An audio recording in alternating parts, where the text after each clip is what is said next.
सारे बहन भाइयों मेरी हाथ जोड़कर राम राम। आज एकादशी का व्रत की सुनी जी कथा का हूँ सुन लियो।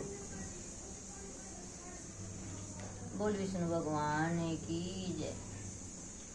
दिवाली के 4 दिन पूर्व पड़ने वाली कार्तिक मास के कृष्ण पक्ष की इस एकादशी को लक्ष्मी जी के नाम पर रमा एकादशी कहा जाता है। इस दिन भगवान विष्णु के पूर्व अवतार कृष्ण जी के केशव रूप की पूजा आराधना की जाती है। इस एकादशी का व्रत करने से जीवन में वैभव और अंत में मोक्ष की प्राप्ति होती है। धर्मराज युधिष्ठिर ने कहा, हे केशव, कार्तिक कृष्णा एकादशी का क्या नाम है, इसके व्रत की क्या विधि है और इसके करने से क्या फल प्राप्त होता है, सो आप विस्तार पूर्वक मुझे सुनाइए। भगवान कृष्ण बोले, हे राजन, कार्तिक के कृष्ण पक्ष की इस एकादशी का नाम रमा एकादशी है। यह बड़े बड़े पापों को नाश करने वाली है और असीम वैभव देने वाली है।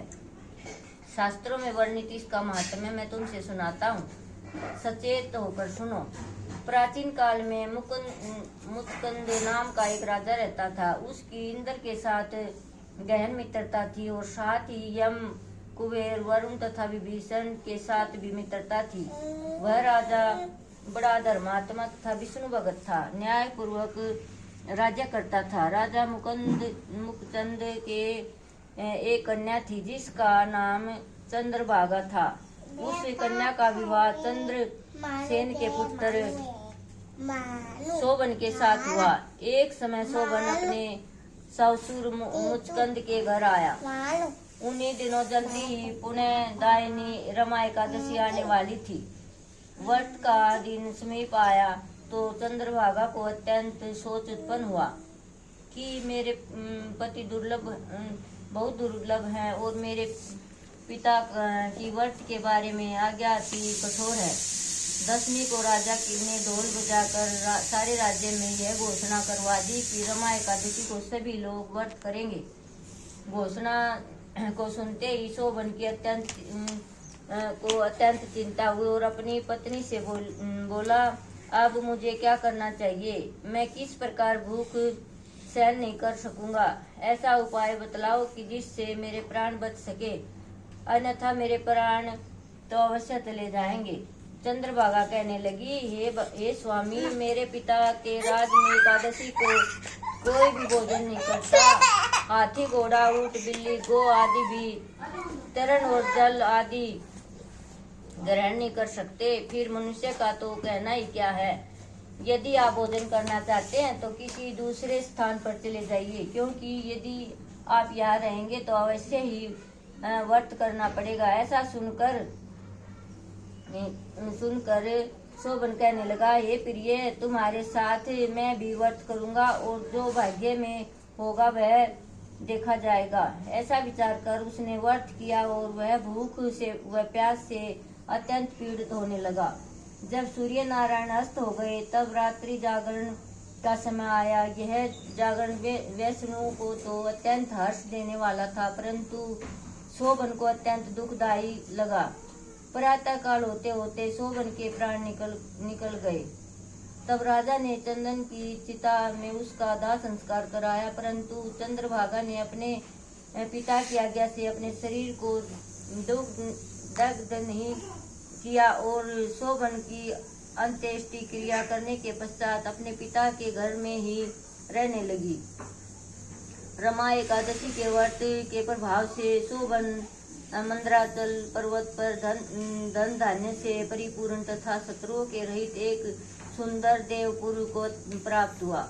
वह अत्यंत सुंदर रतन और वैदुर्यमणि जटित स्वर्ण के खंभों पर निर्मित अनेक प्रकार की स्फटिक मणि से सुशोभित भवन में सिंहासन पर आरूढ़ हुआ।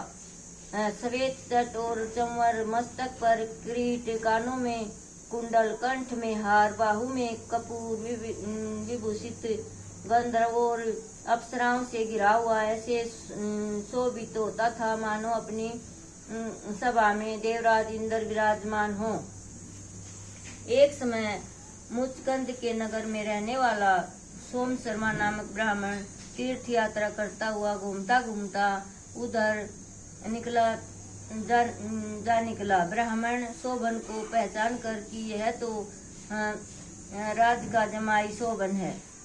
उसके निकट गया। शोभन भी उसको पहचान कर अपने आसन से उठकर उसके पास आया और प्रणाम आदि करके कुशल से पूछने लगा। ब्राह्मण ने कहा कि राजा मुचकंद और उसकी पत्नी चंद्रभागा कुशल से हैं। नगर में भी वैसा प्रकार कुशल है, परंतु ये राजन हमको अत्यंत आश्चर्य हो रहा है। अपना वृत्तांत कहिए कि ऐसा सुंदर नगर जो न कभी देखा न सुना आपको किस प्रकार प्राप्त हुआ। तब शोभन बोला कि कार्तिक कृष्णा रमा एकादशी का व्रत करने से मुझे यह नगर प्राप्त हुआ है, परंतु यह अस्थिर है। यह सुनकर ब्राह्मण बोला कि हे राजन, शिथिल होने का उपाय हो तो कहें, मैं उसे अवश्य में पूरा करूंगा। शोभन ने कहा, मैंने रमा एकादशी का व्रत अनायास और श्रद्धा से रहित होकर किया था, इसलिए यह सब कुछ अस्थिर है। यदि आप मुचकंद की कन्या चंद्रभागा को यह सवृत्तांत कहें तो यह स्थिर हो सकता है। यह सुनकर ब्राह्मण सोम शर्मा ने अपने नगर में लौटकर चंद्रभागा से संपूर्ण वृत्तांत कहा। ब्राह्मण के वचन सुनकर चंद्रभागा की बड़ी प्रसन्नता पूर्वक ब्राह्मण से बोली, हे ब्राह्मण, यह सब बातें अपने प्रत्यक्ष देखी है या स्वप्न में ही कह रहे हो? ब्राह्मण कहने लगा, हे पुत्री, मैंने महावन में तुम्हारे पति को प्रत्यक्ष देखा है और साथ ही किसी से विजय न हो ऐसा देवताओं के नगर में के समान उनका नगर भी देखा है। उन्होंने यह भी कहा कि यह शिथिल नहीं है। जिस प्रकार यह शिथिल रह सके वह उपाय आपको करना चाहिए। चंद्रभागा कहने लगी, हे विप्र, तुम मुझको वहाँ पर ले चलो। पतिदेव के दर्शन की मेरी तीव्र लालसा है। मैं अपने किए गुणों पर उस नगर को स्थिर बना दूंगी। आप ऐसा उपाय कीजिए जिससे उनका और मेरा मिलन हो सके। आपकी अति कृपा होगी और आपको पुण्य भी मिलेगा। सोम शर्मा चंद्रभागा को साथ लेकर मंदराचल पर्वत के समीप वामदेव ऋषि के आश्रम में गया। वामदेव ऋषि ने उनकी बात सुनी। वेद मंत्रों से उज्ज्वल तिलक द्वारा चंद्रभागा का अभिषेक किया। तब ऋषि मंत्र के प्रभाव और एकादशी के व्रत से चंद्रभागा का शरीर दिव्य हो गया और वह अत्यंत प्रसन्नता के साथ अपने पति के निकट गई। अपनी प्रिय पत्नी को आते देखकर शोभन अत्यंत प्रसन्न हुआ और उसको बुलाकर अपनी बाई तरफ बिठाया। तब चंद्रभागा ने कहा, हे प्राणनाथ, आप मेरे सभी पुण्यों को ग्रहण कीजिए जिससे आप यह नगर और राज्य स्थिर हो जाए। जब मैं 8 वर्ष की थी तब से ही सभी एकादशियों के व्रतों को पूर्ण श्रद्धा पूर्वक विधि विधान के साथ करती आ रही हूँ।